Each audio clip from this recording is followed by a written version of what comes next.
Marijampolės turi centrą, taip ir Troškūnų miestelis turi žymųjį parkelį.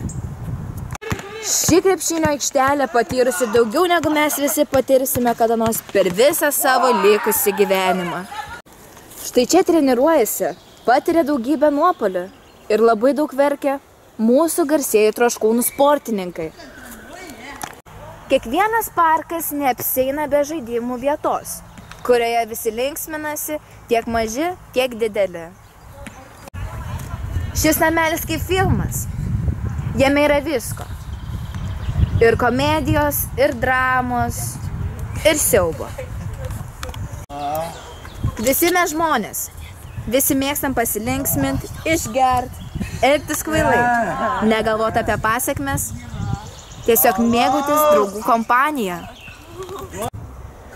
Ir štai kokią vietą atvedė besaikis noras linksmintis.